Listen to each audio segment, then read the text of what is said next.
আপনি কি কখনো ভেবেছেন সময় কি? আমরা সময়ে বাস করি, সময়ে চলি। কিন্তু সময় নিজে কিভাবে এসেছে? আল্লাহ কিভাবে সময় সৃষ্টি করেছেন?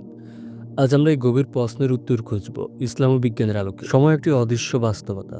আমরা জন্ম নেই, বড় হই, বার্ধক্যে পৌঁছি। সবই সময়ের প্রবাহ, ঘড়ির কাঁটা, সূর্যোদয় সূর্য অস্ত, দিন রাতের পরিবর্তন এসব সময়ের সূচক। কিন্তু সময় কি শুধু ঘড়ির কাঁটার হিসাব?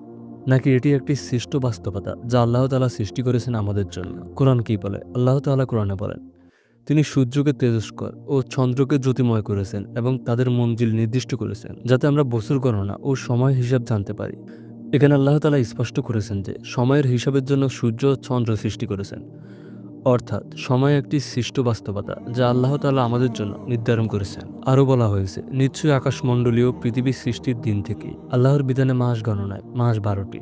এই আয়াতগুলো থেকে বোঝা যায় সময় আল্লাহর সৃষ্টি যা তিনি মানব জাতির জন্য নির্ধারণ করেছেন। আল্লাহ তাআলা স্বয়ং বলেন, তিনি প্রথম, শেষ, প্রকাশ্য ও অপ্রকাশ্য এবং তিনি সবকিছু সম্পর্কে জ্ঞাত। আল্লাহ সময়ের আগে ছিলেন, সময়ের পরে থাকবেন এবং সময়ের ঊর্ধ্বে অবস্থান করেন।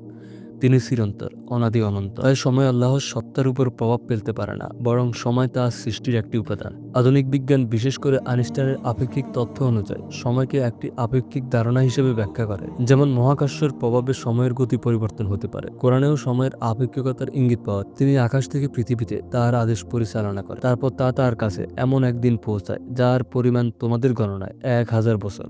এটি বোঝে আল্লাহর কাছে সময় আমাদের কাছে সময়ের মতো নয়, এটি আপেক্ষিক সৃষ্টি। আল্লাহ কেন সময় সৃষ্টি করেছেন? আল্লাহ সময় সৃষ্টি করেছেন আমাদের জন্য, যাতে আমরা আমাদের জীবনকে সঠিকভাবে পরিচালনা করতে পারি। তিনি বলেন, মানুষ ও জিনকে আমি সৃষ্টি করেছি কেবল আমার ইবাদতের জন্য।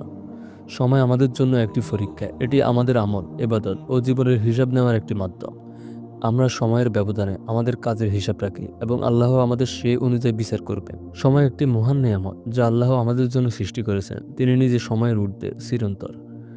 আমাদের উচিত এই সময়কে সঠিকভাবে ব্যবহার করা, আল্লাহর ইবাদত ও সৎকর্মে নিয়োজিত থাকা।